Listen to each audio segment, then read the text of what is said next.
Esto es Quien Resulte Responsable, un programa de información y denuncia para una sociedad que dice, ya basta de impunidad, corrupción y falta de respuesta.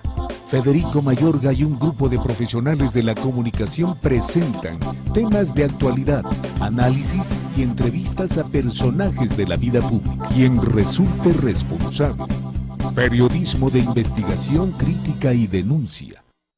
Amigos, gracias por estar con nosotros. Tengan ustedes muy buenas noches. Gracias por abrirnos las puertas de sus hogares y ver una emisión más de Quien Resulte Responsable. Carlitos Félix, con el gusto de saludarte. Buenas noches. Federico Mayorga, muy buenas noches a ti y a todo México. Desde Cuernavaca buscamos en todo el país a quien resulte responsable. Así es, buscamos en todo el país. Bueno, amigos, siguen llegándonos información de la UAS.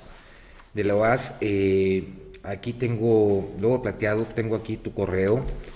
Sí me gustaría, no lo quiero transmitir completamente porque, digo, lo que aquí me mandas es algo muy delicado, que sí sería importante, pues, externárselo a la autoridad correspondiente y que se revise, ¿no? Que si realmente es así como está ese rumor, porque también ya nos habían comentado algo también muy delicado. Entonces, bueno, lo vamos a checar. Miriam Tamayo, felicidades al programa QRR. Ayer que estaba mirando el programa me quedé sorprendida de ver cómo hay compañeros que piensan que las cosas se van a solucionar en una hora, siendo que el problema de la UAS tiene años y el problema tiene nombre.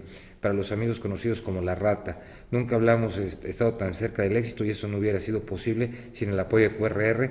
Yo, al igual que mi familia, creemos en ustedes y en su profesionalismo y sigan así, gracias. Bueno, no nada más es a nosotros, yo creo que sobre todo a ustedes que han creído en ustedes mismos, porque eso es lo más importante, ¿no? Que tuvieron los elementos y pues obviamente nosotros simplemente la resistencia y el valor. La resistencia y el valor, nosotros simplemente lo que estamos es terminando de arreglar todo esto para beneficio de ustedes.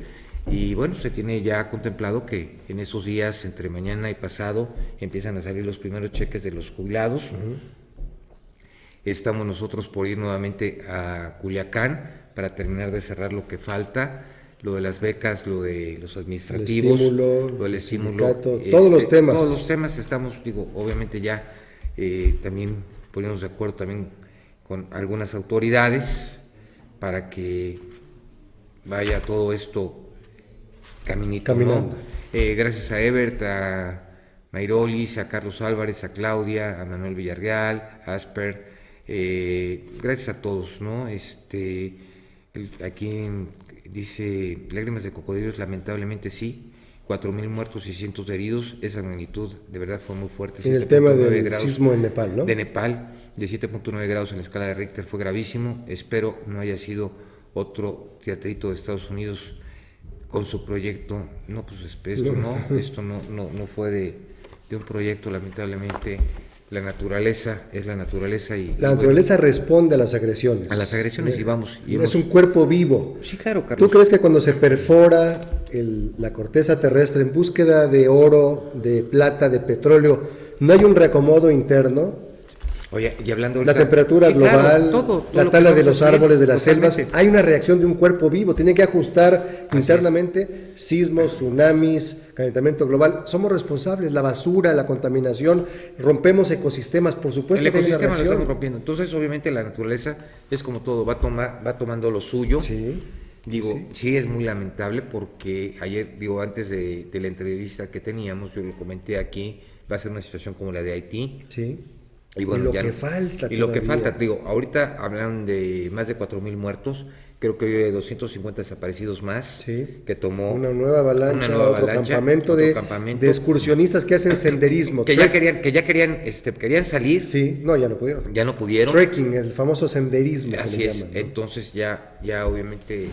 pues esa gente también está ahorita desaparecida. Terrible. La cuarta parte de la población de Nepal afectadísima, no es un país con recursos. Es más de la Hay mucha, más de la cuarta ahora parte. Ya, mientras más se disipe los primeros momentos y cuando vean lo inaccesible de la ayuda y cómo quedaron las pocas que tenían, va a crecer creo más. Que es alrededor de un 60-65% afectado en lo general, sí. De Nepal. Sí. Digo, qué triste, digo, qué pena que estemos tan lejos.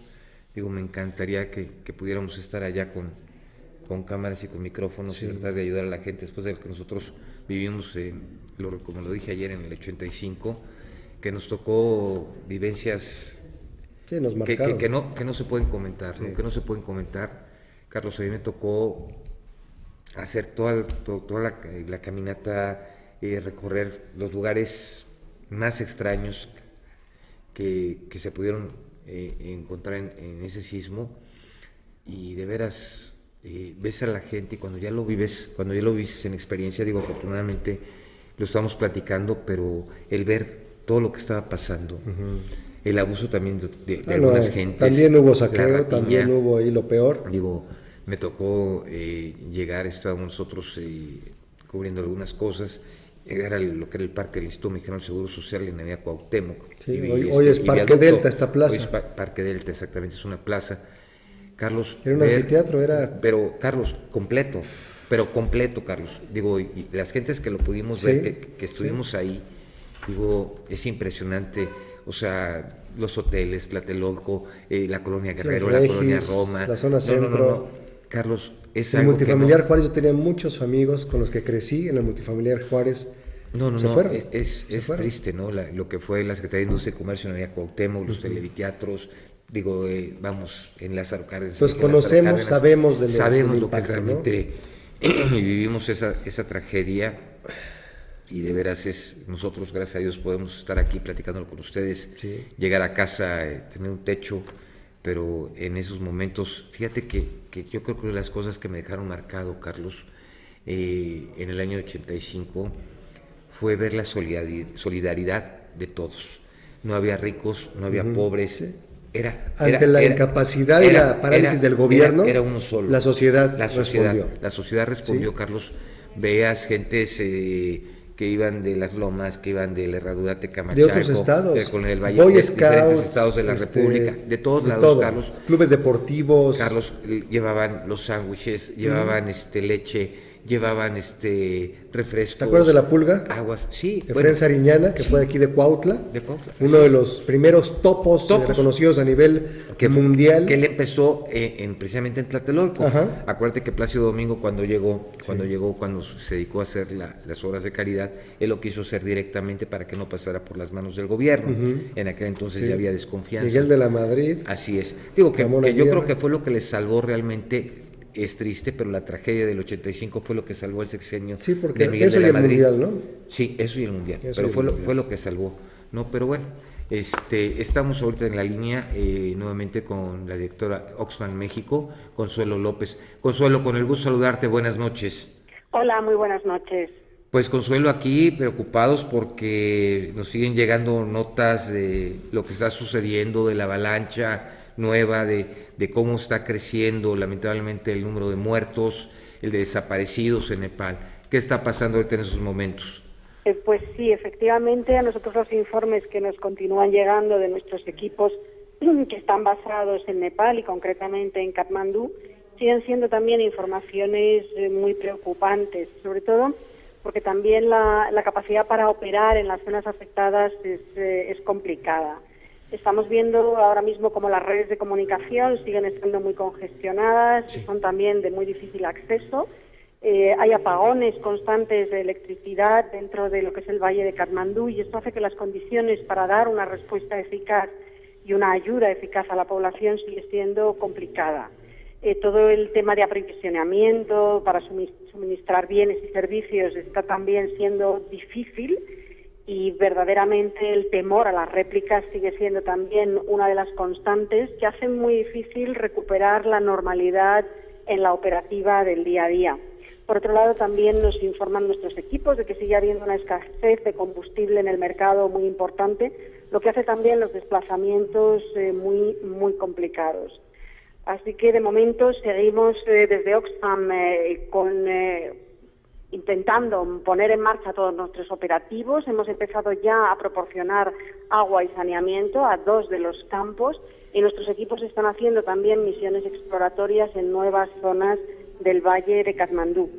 Hay también un nuevo informe de Naciones Unidas donde da una cifra de 8 millones de personas afectadas en los 39 distritos y en realidad es una cifra realmente impresionante. Es escalofriante porque estás hablando de más del 80% de los habitantes de Nepal. Exacto, o sea, estamos hablando de una catástrofe prácticamente masiva. Sí. Y estas son cifras del último informe que acaba de lanzar Naciones Unidas en una de las primeras valoraciones in situ sobre la magnitud de la catástrofe. Sí, y además de esto, el temor constante porque se registran más de 100 réplicas. Exacto, o sea, el tema de las réplicas es lo que está haciendo que la posibilidad de estabilizar la situación para poner en marcha operativos de rescate, operativos de respuesta, operativos para garantizar agua, saneamiento, refugio y sobre todo también atención sanitaria a la población,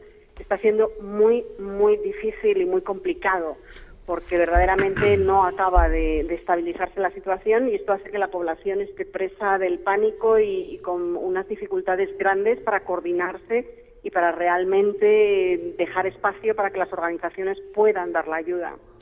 Consuelo, aquí hay una preocupación, bueno, son muchas las preocupaciones, una de ellas, obviamente la carencia también de lo que son los hospitales, porque tengo entendido que, de los 6 que había, creo que 4 quedaron en destrucción total, pero el problema de todo esto es que también no han llegado todavía asistencias médicas para poder dar el apoyo que necesita la población, ¿es correcto? Sí, efectivamente el tema de apoyo sanitario es uno de los temas cruciales, porque es verdad que los hospitales y las infraestructuras sanitarias, que ya eran frágiles antes del terremoto y antes de la catástrofe, están completamente bloqueadas y completamente desbordadas. Es verdad que otras organizaciones especializadas en atención sanitaria están poniendo en marcha sus operativos también, pero la situación es complicada y es muy difícil también poner en marcha operativos efectivos. El tema de toda la atención sanitaria efectivamente sigue siendo uno de los principales problemas y sigue siendo una de las principales carencias que ahora mismo tiene la población. ¿Qué están haciendo con los cuerpos, Consuelo? Pues los cuerpos sí nos informaban, y sobre todo ayer nos informaban que se habían puesto en marcha ya pues toda una serie de espacios para que se llevaran a cabo cremaciones masivas de todos los cuerpos que se habían ido rescatando y que estaban en unas condiciones ya de avanzado estado de descomposición, y sobre todo lo que había era un temor a que este estado pudiera generar epidemias, etcétera, porque también en los depósitos en los hospitales y en las morgues pues estaban completamente saturados y no había forma de poder canalizar toda esta situación. Hijo, qué lamentable, Consuelo, qué lamentable. Bueno, nosotros seguiremos aquí al pendiente y te seguiremos molestando. Te agradecemos siempre tu comentario y la información siempre oportuna. Y bueno, nosotros desde aquí, nuevamente quien resulta responsable, le estamos pidiendo a la gente que se meta a la página de ustedes para que obviamente la gente que quiera esté enterada primero y luego haga donaciones, ¿no? Que haga las donaciones, porque obviamente lo que se necesita es dinero para poder crear todo el equipo, todo lo que se necesita para darle la ayuda humanitaria a esta gente, a nuestros hermanos, porque hoy la necesitan y como seres vivos todos somos hermanos. Consuelo López Zúñiga, te agradecemos muchísimo toda la información.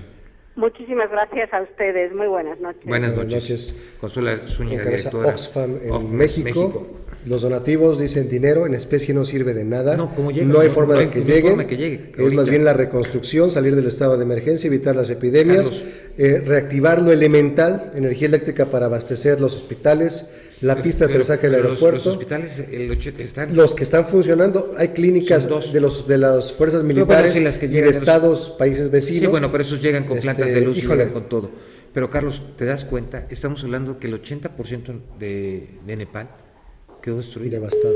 Más lo que falta porque son las primeras horas. No es el pesimismo, Carlos, conocemos la experiencia. Sí. ¿Qué alcances va a tener? No lo sabemos. No, yo me acuerdo es brutal, ¿no? que la segunda réplica que tuvimos, que fue al día siguiente, fue después de lo que estábamos viendo. Y hubo uno por la tarde el mismo día también. Pero fue el agarrar y decir, no, es impresionante, es impresionante. Por favor, le pedimos a toda la gente, por favor, que pues que pueda meterse en la página, tratemos de ayudar a nuestros hermanos y de alguna manera www.oxfammexico.org.mx, porque eso es lo más importante. Los donativos, el donativo, la cuenta, todo aparece en pantalla, todo aparece en pantalla para que lo hagan. Chequen el dato. No se dejen sorprender tampoco, porque lamentablemente también hay gente, oiga, vamos a juntar para tal gente, tiene que ser por estos medios para que llegue, son las organizaciones autorizadas. Sí, entonces que no caer en vamos ese a darle tipo de seguimiento vamos a darle seguimiento. Y bueno, temas nacionales hay muchísimos y muy trascendentes. ¿Por cuál quieres que empecemos? O vamos al resumen y ya la platicamos. Después del resumen ya nos dará tema de conversación. ¿Por dónde quieres que empecemos? ¿Por la familia imperial? ¿Por el amparo a la señora Abarca? Por eso, ¿por dónde quieres que empecemos? O por Oaxaca, que también hubo sismos, afortunadamente sin consecuencias. O por Guerrero otra vez. O por Guerrero, o por el gobernador que paseó a sus amigas en helicóptero. Gabino Cue, el hombre que desgobierna Oaxaca viajando en helicóptero y luego han de haber sido el CENTE de la sección 22, ¿no? Y luego los billetes ahí. Vamos a la nacional. La PGR no puede creer el ridículo en el caso Abarca, dice PRD. Luego de que un tribunal revocara el formal prisión contra María de los Ángeles Pineda Villa, esposa del exalcalde de Iguala, José Luis Abarca, acusada de delincuencia organizada, el presidente nacional del PRD, Carlos Navarrete, pidió a la Procuraduría General de la República no quedar en ridículo por no poder sustentar las acusaciones contra la pareja. En conferencia de prensa, sostuvo que la PGR está ante un reto mayor en el caso de la pareja Abarca, señalados por la desaparición de los 43 normalistas de Ayotzinapa en septiembre del 2014. La PGR no puede terminar en ridículo. Tiene que saber sustentar las acusaciones, dijo Navarrete. Y es que a 7 meses de los hechos de Iguala, dijo, la Procuraduría tiene la obligación de sustentar las acusaciones de delincuencia organizada, porque el país está con los ojos puestos en el caso.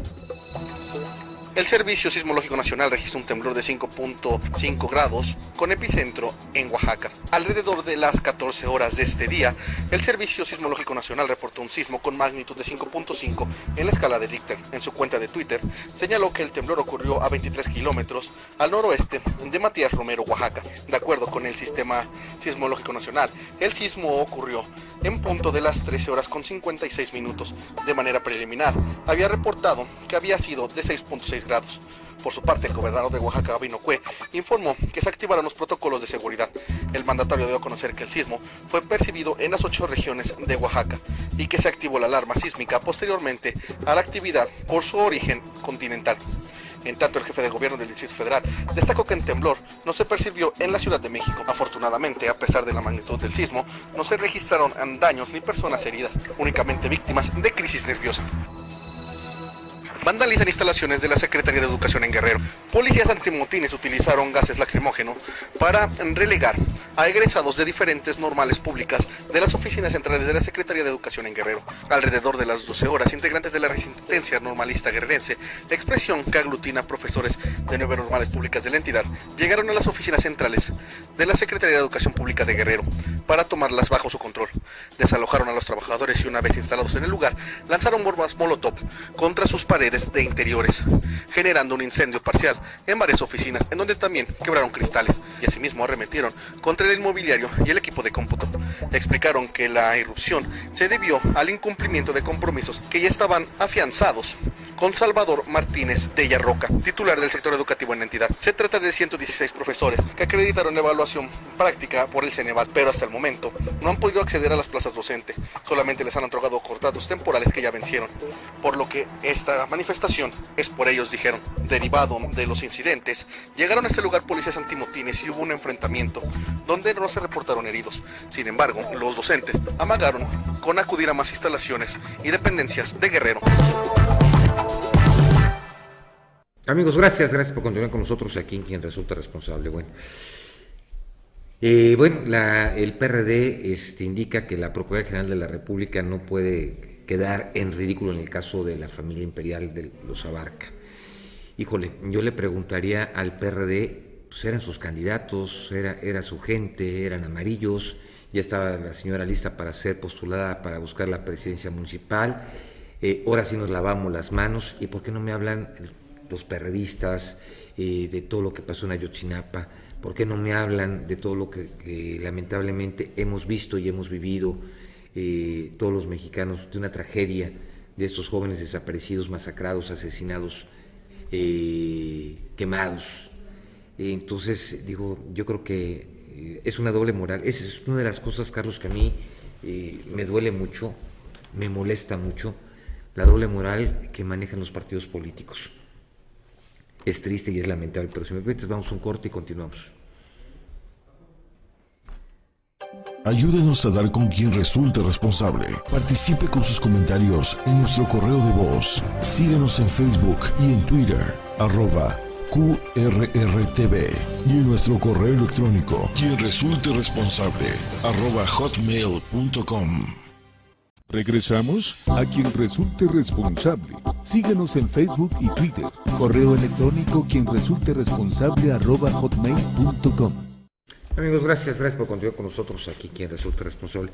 Entonces, Carlos, es muy triste que realmente veamos que todos los políticos, llámale PAN, llámale PRI, llámale PRD, llámale Morena, llámale el que me pongas enfrente, es un doble discurso. Por ejemplo, lo vimos hoy en la Comisión de Derechos Humanos, saca un comunicado relacionado con la niña que anduvo paseando el candidato en Guanajuato. Los papás de Alondra, los papás están separados, entonces ya la comisión estatal, pues es que no puedes utilizar eso como un proselitismo político.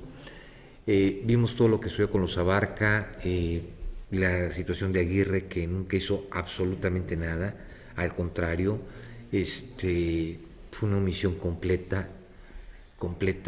y ahora quieren llegar a decir somos los salvadores.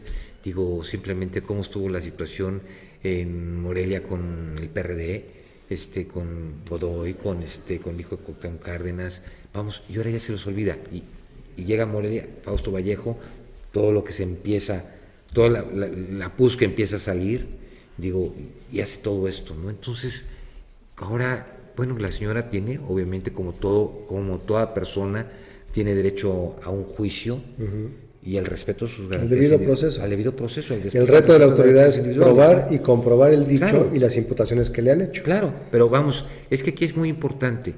La resolución se manifiesta en lo siguiente, Carlos.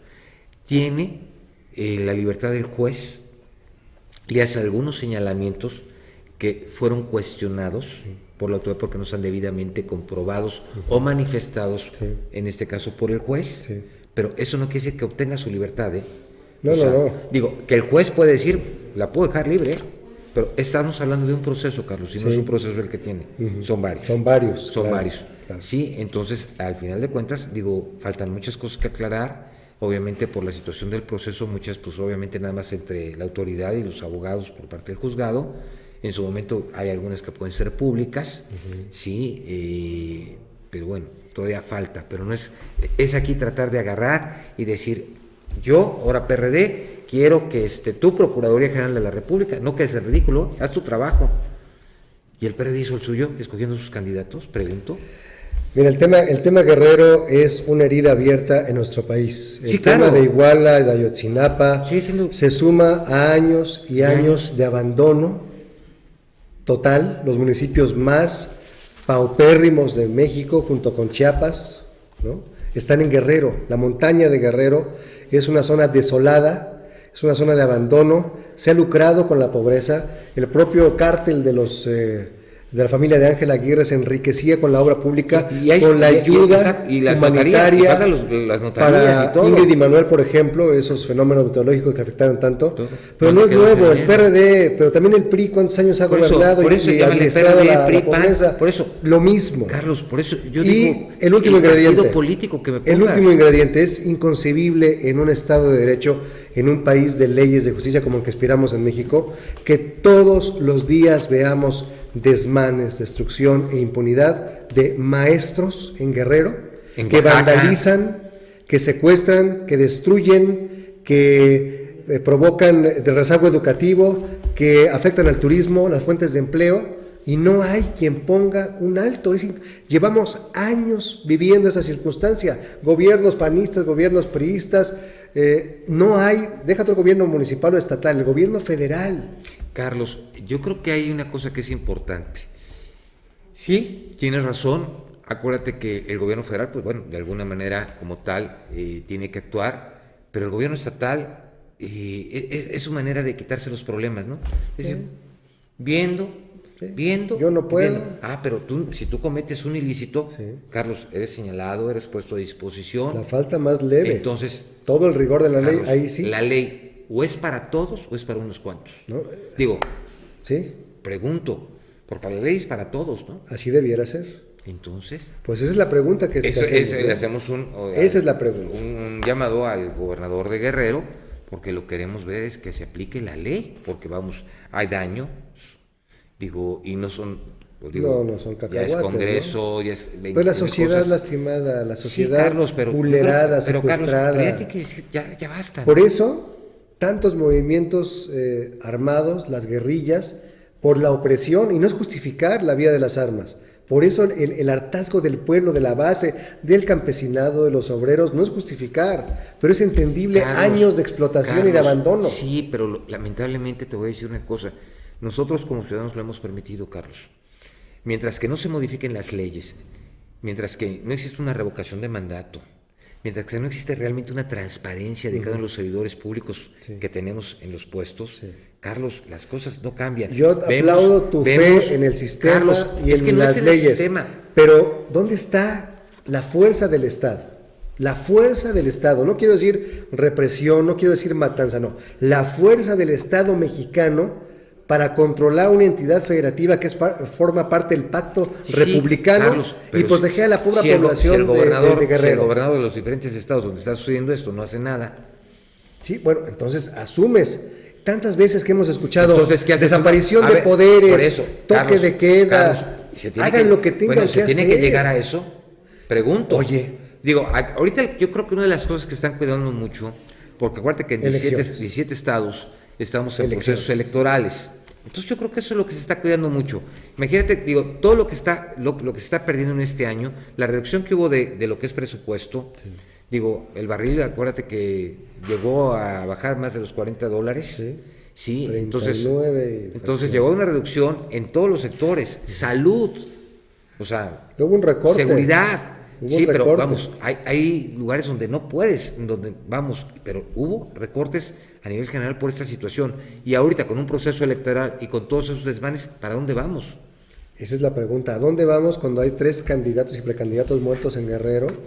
Donde hay municipios donde no hay condiciones para elecciones, y es como que el cuento de nunca acabar. Y si no hubiera elecciones, ¿cuál era el pretexto? Que estaba empezando el gobierno, que era un gobierno distinto al gobierno federal, que el municipio es muy pobre, que no tenían policía capacitada. Pretextos sobran. Ves un presidente municipal de Han pasado sexenios. Carlos, ves un presidente municipal que era del PAN, ahora ya es de otro partido, o es independiente. Y no pasa nada. De San Blas, donde dice el señor que sí robaba, pero poquito. Y lo hemos visto con sus fiestas, qué tipo de fiestas, y no le cuestan $3. ¿Y quién las paga? Sus amigos.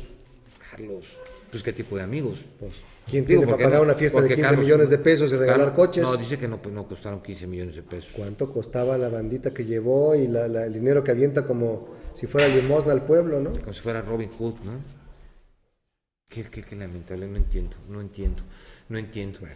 La opinión de tenemos en la línea al licenciado, al doctor en Derecho, Cipriano Sotelo. Cipriano, con el gusto de saludarte, buenas noches.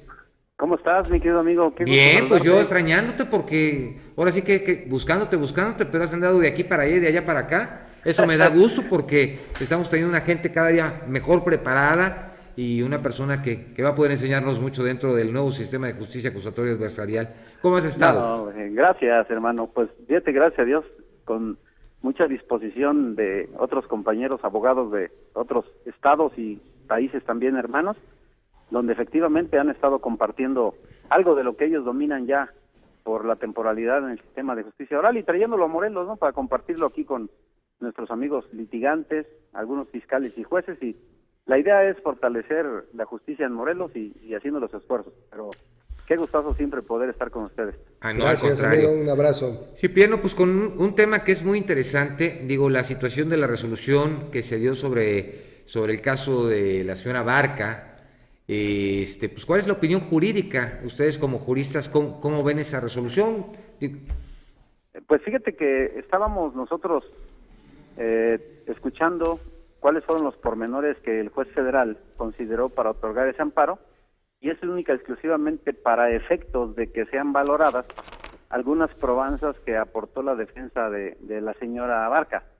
Esto implicaría que el juez federal, cuando requiera precisamente al juez que dictó la formal prisión, para que analice las circunstancias que omitió hacer, y lo hace con libertad de jurisdicción. Lo que podría acontecer es que el juez que lleva la causa penal, de nueva cuenta, valorando las omisiones que en su momento no consideró, pueda insistir en una formal prisión o en base en la valoración de estos elementos que omitió, pueda decretar una libertad. Cipriano, una cosa que es muy importante, de acuerdo a las garantías de todos los ciudadanos en base a un sistema, obviamente donde lo que no se puede vulnerar son los derechos humanos y las garantías que tienes, que esas se encuentran consagradas en nuestra Carta Magna. En uno de los resolutivos manifiestan los jueces de distrito que no fueron ni recibidas ni tomadas en cuenta las pruebas que fueron ofrecidas dentro de lo que fue la etapa de la averiguación previa antes de su consignación. Que es, en este caso solicita el juez de distrito que sean valoradas, sí, con esa libertad, pero vamos, aquí ya hay una situación que, bueno, digo, tú como doctor en Derecho, como un litigante experto, pues es una camita que se está poniendo, porque al final de cuentas violentaron esa libertad y ese beneficio que ella tiene. Cierto, tienes toda la razón, es parte de la defensa, el que los argumentos que hacemos los abogados defensores estén inclusive acompañados por algunas constancias como son las pruebas, sean consideradas y te digan por qué sí tienen algún valor o no. Y en este caso, como bien lo señalas, el juez federal que otorga el amparo dice, oye, las pruebas de la defensa no las tomaste en cuenta. Y tienen que ser tomadas en cuenta porque entonces violentan sus derechos humanos. Exactamente. Y obviamente, ahí puede afectar todo el proceso porque puede obtener la libertad en determinado momento. Podría, en base en la información que dan las constancias, el juez de la causa penal podría cambiar su punto de vista y otorgarle la libertad ya en breve tiempo. Podríamos recibir esa noticia. Fíjate que a nosotros desde el principio nos pareció un poquito complejo el caso porque pues estaba socializado, estaba politizado. Totalmente. Pero nunca entendimos de si había elementos suficientes, que inclusive la PGR publicó una recompensa para quien pudiera dar datos para detener tanto el señor Abarca como a su esposa. ¿Por qué cuando los detiene al único que consignan es a José Luis Abarca y a su esposa? Y el juez niega la orden en contra de ella. Fíjate, y tienen que arraigarla. Sí. Entonces quiere decir que no había elementos como para poder andarla buscando, y eso pues deja mal parado a PGR, como este caso que estamos mencionando, sin duda que es un antecedente negativo para la PGR, porque se visualiza pues que si no consideró las pruebas, ni siquiera el propio fiscal, cuando resuelve el ejercicio de la acción penal, también hubo omisión de su parte de él, y después con posibilidad incurre en la misma omisión el juez que lleva la causa.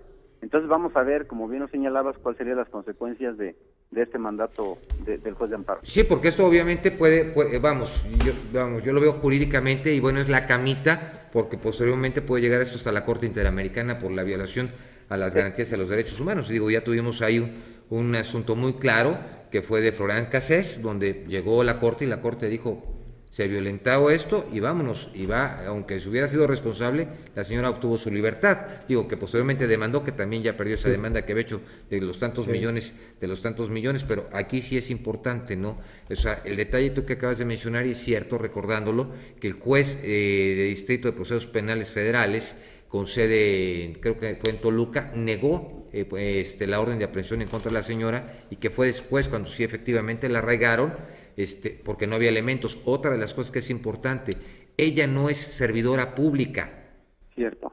Sí, ella no era copresidenta del DIF municipal, y es un cargo honorario. Es un cargo honorario, o sea, no tenía sueldo. Ya se habla de que la familia, que por eso les ha manejado elevado y enriquecimiento, pero al momento tú no puedes pagar por lo que hicieron tus familiares. Sí, el caso se politizó. Sí, fue una consignación politizada, ¿estás de acuerdo? Por lo menos la de ella. Sí, es cierto. Fíjate que desafortunadamente la justicia en México ha funcionado de esta forma. El involucrar a familiares cercanos con el probable imputado, pues no ha traído éxito a futuro a las investigaciones, porque atendiendo a la aplicación personal de la ley penal, pues cada quien debe responder por sus actos y no responder por lo que hacen tus hermanos, tus hijos, tu esposo. Creo que las condicionantes políticas estaban vinculando a la señora por el simple hecho de estar con José Luis Abarca en el momento que aparentemente se da la instrucción para la detención de los normalistas, y eso pues lo convirtieron en un clamor social politizado, y la PGR se fue también con esa dinámica y para involucrarla. Sí. Pero tienes toda la razón. Hoy en día, mira, a través de los esfuerzos jurídicos de la propia aplicación de la ley, las cosas se aclaran, pero el daño, como tú bien lo señalas también, ya está hecho. Hay vulneración de derechos fundamentales que a la postre le pueden costar no solamente en lo político, sino en lo económico, a la autoridad que toma decisiones basadas en la presión social o politizadas, sino en la ley. Mi estimado Cipriano, es muy interesante porque aprendemos, los que no somos abogados, de la terminología jurídica, del proceso. Es muy ilustrativo, tenemos que acostumbrarnos a conocer el léxico y los alcances de la acción de la justicia, pero para el ciudadano común y corriente esto pareciera una mala noticia, porque se concatenan el asunto de la corrupción, de los excesos, de la parte político-mediática, con la tragedia de Ayotzinapa, y la nota dice, le otorgan un amparo a esta persona con la posibilidad, se dice, aunque no es correcto, que quede en libertad, y eso lastima también porque está abierto el proceso en contra de quien haya... Es un amparo para efectos, pero la gente no entiende. Nuestro auditorio, salvo algunas personas que tengan una preparación, dice, ¿qué es esto de un amparo para efectos, no? Sí, me quedo, Charlie, fíjate que eres muy puntual en lo que señalas.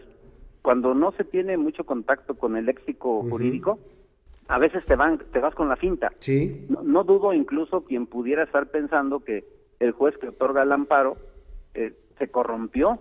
No. Y habría que desconfiar entonces del juez federal cuando los abogados sabemos que en todo caso el juez federal está analizando la constitucionalidad de ese acto de molestia contra la señora que le tiene privado de la libertad. Sí. Entonces, el juez que lleva la causa penal de procesos penales tendrá que considerar todo lo que se dice en el amparo, y efectivamente, pues alguien aquí va a quedar mal parado, y yo creo que la PGR hará lo propio tratando de ocultar lo que en realidad ocurrió, como ha sucedido en muchos casos, diciendo, recurriremos el fallo y no estamos de acuerdo, pero bueno, si somos respetuosos de la ley y de las autoridades, habría que aceptar los excesos también. Oye, ocurren a menudo. Doctor, aprovechando el viaje, perdón que cambie yo así radicalmente el tema, este asunto de esta chica en la Ciudad de México, privada de la libertad 2 años, sujeta a maltratos, a vejaciones, a tortura, con las secuelas psicológicas y físicas, uno pareciera o pensaría que ya no existen este tipo de en la época de la caverna. Situaciones. Prácticamente, ¿tenemos pausa? ¿O seguimos? No, sí.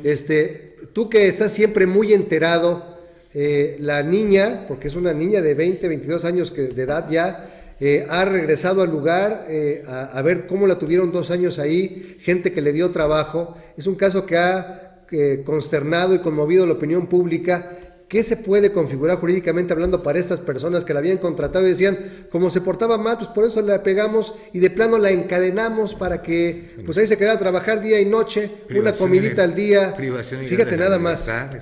Sí, no, de entrada, de veras que es lamentable que en estos tiempos, y no por justificar tiempos anteriores, pero se supone que hablamos de un pueblo civilizado, donde no deben existir ese tipo de vejaciones. Sí. Aquí la nueva ley general federal de trata de personas establece una modalidad de trata de personas en cautiverio. Así es. Son penalidades de hasta 30 años de prisión. Así cuando se tiene una persona privada de su libertad y además de eso es utilizada para algún fin. Para explotación, para una explotación. Exactamente. Aquí ella era utilizada para desempeñar algunas actividades laborales con pero una ya es sola explotación. comida, un trato inhumano total.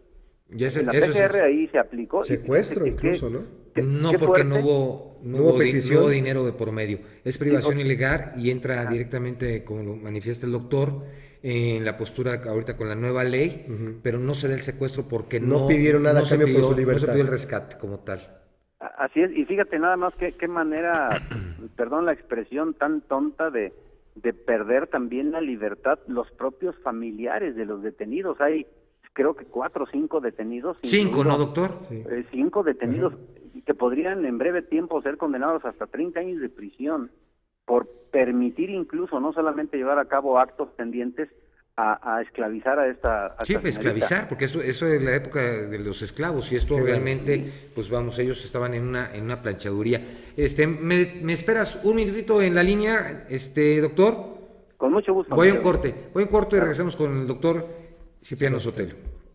Ayúdenos a dar con quien resulte responsable. Participe con sus comentarios en nuestro correo de voz. Síguenos en Facebook y en Twitter, @QRRTV, y en nuestro correo electrónico, quien resulte responsable, @hotmail.com. Regresamos a quien resulte responsable. Síguenos en Facebook y Twitter. Correo electrónico quien resulte responsable @hotmail.com. Amigos, gracias por continuar con nosotros aquí en Quien Resulta Responsable. Gracias al doctor Cipriano Sotelo.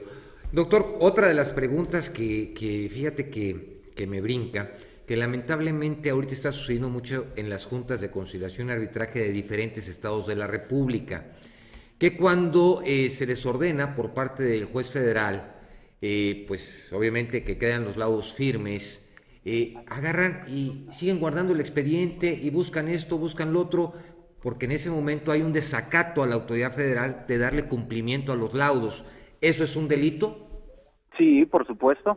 Hay una insistencia de negatividad para la justicia, y pudiese llegarse al extremo primero de que el juez federal le imponga una medida disciplinaria a quien esté incumpliendo. Bueno, eso es en los menores de los casos, que es una multa, porque la parte puede solicitar a la Procuraduría General de la República por ser un mandamiento federal, el desacato, ¿no? El desacato.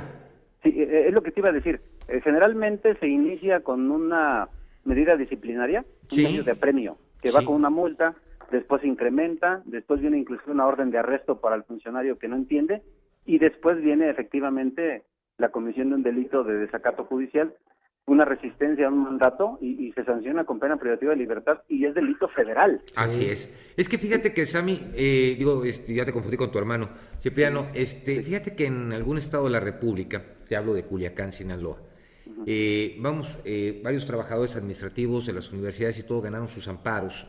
El juez de distrito les dice, adelante, ya está el laudo, pero la Junta muy maliciosamente de repente se equivoca en los nombres y emite el laudo, y posteriormente le da oportunidad a la universidad de agarrar y nuevamente irse al amparo.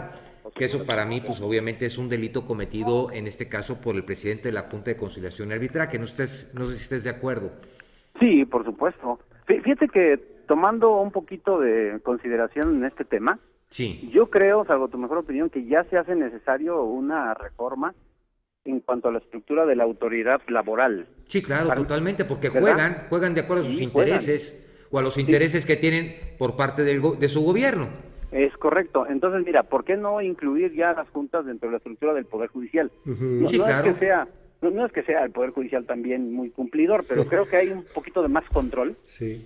Y los presidentes de la Junta, pues a final de cuentas, hoy en día tienen una línea por el Ejecutivo en turno, donde se protegen muchos intereses, y no se ha podido terminar con toda la corrupción. Morelos creo que es un claro ejemplo de ello. No, bueno, pero a mí lo que me preocupa, fíjate que primero pues entra por ahí también una situación de simulación, fraude procesal, entre otros ilícitos que se pueden dar, pero independientemente también el de desacato de autoridad. Pero también hay un delito que se les olvida muchas veces a estos representantes de las juntas, que es el dictar resoluciones contrarias a las actuaciones. Cierto. ¿Sí? Es un delito cometido en contra de la Administración de Justicia. Tienes toda la razón. Así de sencillo, doctor. Entonces, porque yo mi pregunta, insisto, ¿por qué está sucediendo esto en la mayoría de las juntas de la República Mexicana? Fíjate que son vicios arraigados que no se justifican. O porque también los litigantes no los hacemos valer. Eso te iba a decir. Cuando no ejercitamos el derecho ante las instancias correspondientes, o una vez que nos han hecho sufrir, cumplen, dijimos, ya y muere, al fin ya cumplió. Y como que dejamos pasar el antecedente, y eso permite que la autoridad sea reiterativa. Yo creo que en el momento que el abogado litigante no suelte el asunto, aun y cuando cumplan por un deber cívico más que jurídico, pues cada quien va a recibir la sanción correspondiente a sus actos y en ese momento la autoridad va a entender, porque la justicia federal creo yo que sí se salva en este país. Recurrimos a ella a menudo y sí, claro. al final de cuenta pone las cosas en orden y es lo que le da todavía la certeza y todavía le da la confianza a la sociedad. Así es, y aparte existe la Fiscalía contra delitos por servidores públicos, que eso lo maneja la Procuraduría General de la República, directamente está centralizado en la Ciudad de México, sí, donde no puede ninguno de los estados estar echando mano, ¿estás de acuerdo? Totalmente de acuerdo. Totalmente de acuerdo, creo que nos hace falta un poquito más de la cultura ir más allá. Ir más allá, pero fíjate que aquí lo que es interesante, lo que acaba de decir el doctor Cipriano Sotelo, que exista ya una reforma para que las juntas pasen a formar parte del tribunal. Es ilógico. Porque de alguna manera se va a tener que aplicar el derecho como debe de ser, claro, y más con las reformas que se hicieron en materia laboral. Así es. Digo, y también hay otras cosas, ¿cómo es posible que, se den tantas tomas de nota a diferentes sindicatos? Hay sindicatos donde está, el papá tiene sindicato, el hermano tiene sindicato, la hermana tiene sindicato, el primo tiene sindicato, o sea, juntan 30, 40 filiales, digo, y bueno, de acuerdo a la ley, pues digo, en diferentes estados, pues también existe un monopolio. Y muchos sindicatos perros, ¿no? Así es, tristemente. Que lo utilizan como negocio. Pero ¿por qué se permite eso, doctor? Insisto, creo que ha sido omisión y los vicios han estado muy arraigados. Hay quienes les conviene que las juntas caminen de esa forma.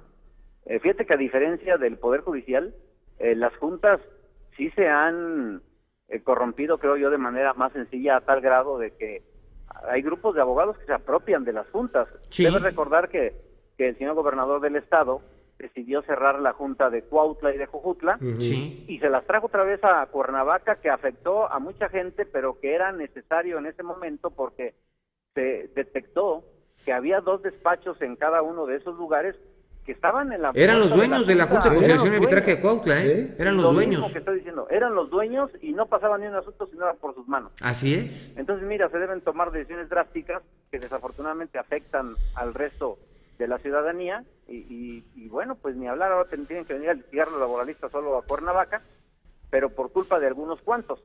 Pero también creo que la autoridad no ha sido lo contundentemente activa como para evitar ese tipo de prácticas mañosas de algunos despachos jurídicos. Lamentablemente.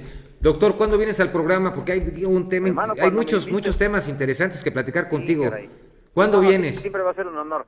No, al contrario, para nosotros es un honor tenerte aquí. ¿Nos ponemos de acuerdo, que Paco se ponga de acuerdo contigo? Por supuesto. Señor, recibe nuestro agradecimiento y nuestro reconocimiento, doctor Cipriano Sotelo. Siempre. No, muchísimas gracias a ustedes, que son mis amigos y que siempre les admiro por toda la labor loable que hacen. Les mando un abrazo fuerte. Igualmente. Querido Cipriano. Hasta luego. Pues yo creo que es uno de los mejores penalistas del país, penalistas del país. Se ha preparado, sensible. Fíjate que tengo la fortuna, bueno, yo tengo ya algunos años de conocerlo, a él, a su hermano, y siempre digo, Samuel estaba de juez, cuando yo lo conocí, y bueno, digo, es gente que realmente conoce mucho, pero siempre se ha preparado mucho. Sí. Hoy por hoy tiene una escuela, tiene todo. Una universidad, un todo superior. Pero es de las gentes donde han ganado premios claro, a nivel nacional. Y está ahí latente la posibilidad de que sea él el representante del Poder Legislativo ante el Consejo de la Judicatura. Sería muy interesante. Sería muy interesante que un verdadero conocedor libre de compromisos pero conoce. Entonces, esa es la ventaja. Conocedor libre de compromisos. Eso es algo muy importante. Es muy importante. Oye, el tema de esta chica, ¿no? ¿De cuál de todos? Híjole, es que los dos, el de Alondra en Guanajuato, y esta niña allá en la Ciudad de México. Imagínate tú, te lo pongo así. Llega a pedir trabajo, se lo dan, la ponen a trabajar 18 horas al día. Planchando ropa. Plancha. Día y noche. La golpean, la maltratan, la encadenan, está lacerada. Lacerada, la cabeza, el cráneo. Alimentos una vez al día. Y le pegaban con una llave, salen, Carlos. Le pegaban con un metal. Carlos, las manos las tiene totalmente deformes. Que las costas se las arrancaban ellos mismos para que no sanara. Sí, dime si no es un sadismo tremendo. A final de cuentas no le funcionan los riñones. No, pues. Tiene una edad física no de 20, 22 años, de 80 años. Siempre sentada. Perdió la constitución femenina de los senos. Perdió el periodo menstrual porque su organismo no tenía forma de procesar hormonas ni mucho menos. La estatura, perdió 20 centímetros de estatura. Está así. Todo el tiempo encorvada. Todo el tiempo. Anémica. Total. Es un crimen de lesa humanidad y estos malditos deben pagar con todo el Carlos, peso. Fíjate qué triste. El problema es que esto, Carlos, yo creo que es una muestra de la realidad de lo que estamos viviendo como sociedad. Lo peor del ser humano. Sí. Esto tiene que darnos una muestra hasta dónde llega la crueldad de nosotros como seres humanos, hasta dónde tenemos que cambiar nuestros hábitos, hasta dónde tenemos que rescatar los valores, hasta dónde tenemos que rescatar las formalidades del buen vivir. Y mientras tanto, Gabino Cue, el que dizque gobierna Oaxaca, se pasea en helicóptero con amigas, conocidas, no sabemos, con el respeto. Pero el CENTE no tiene problema. Y luego aparecen en un tálamo. Con billetes. Bañadas en billetes. Esa es la imagen. ¿Dinero de quién? De quién puede ser, ¿no? ¿Será Entonces, bien habido? Vuelvo a lo mismo, Carlos. Mientras que no se rescaten los valores, mientras que no tengamos esa firmeza para poder cambiar las cosas. Lo dijo Cipriano. Yo ya gané mi asunto, me costó mucho trabajo, sé que es un corrupto, pero ahí muere. No, Carlos, es que el ya no es presidente de la decir, Junta, muere. pues lo dejo que siga, No, porque Carlos, yo ya saqué mi asunto. No, Carlos, no debe ser así. No debe ser así, digo, y las cosas tienen que irse cambiando. Lo bueno es que te voy a decir una cosa, las cosas tienen que cambiar y mientras que nosotros tomemos esa decisión de quererlas cambiar, van a ser aunque diferentes. seas hijo de Fausto Vallejo, que por ahí hay un video que circula. Está el video por ahí va donde entrando a los ingresó separos, ¿no? A los separos, ¿lo tenemos, producción? ¿El video? Tanto tiempo negando que conocía a la tuta, que conocía a los templarios, a la gente que manejaba realmente la política, los recursos y el crimen en Michoacán. Se habla que está ingresando, pero no vamos. Vamos a ver el fondo, ¿no? El fondo. De las acusaciones, no puede ser acusado por las ahí mismas. Está ingresando a separos. A separos. Esto fue el 11 de enero del 2014, ¿no?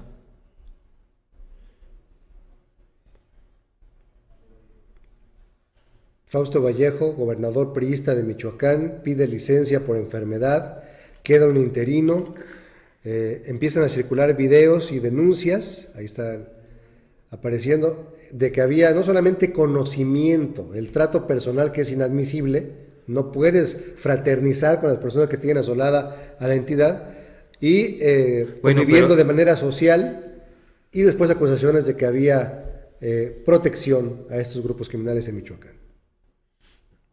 Pero vamos, ¿ellos ingresan al penal de Michoacán? En una primera instancia sí, y después cambian el proceso a otra entidad.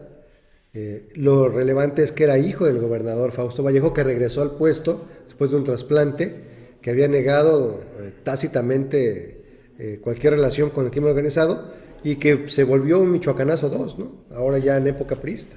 Digo, qué lamentable, pero precisamente qué bueno que ya todos estos videos pueden circular, y eso es lo que nos importa, ¿no? Que cada uno de nosotros, ¿no?, podemos denunciar los hechos, y acuérdense que aquí en Quien Resulta Responsable estamos para recibir todos sus videos y sus denuncias. Así es. Saludos a la Universidad Autónoma de Sinaloa, a toda la gente, estaremos ya próximamente por allá, y bueno, saludos a toda la República Mexicana. Carlitos.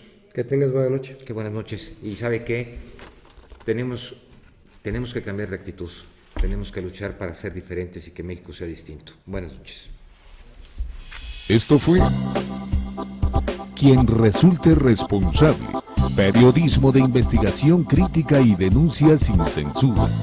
Hasta la próxima, donde continuaremos buscando a quien resulte responsable.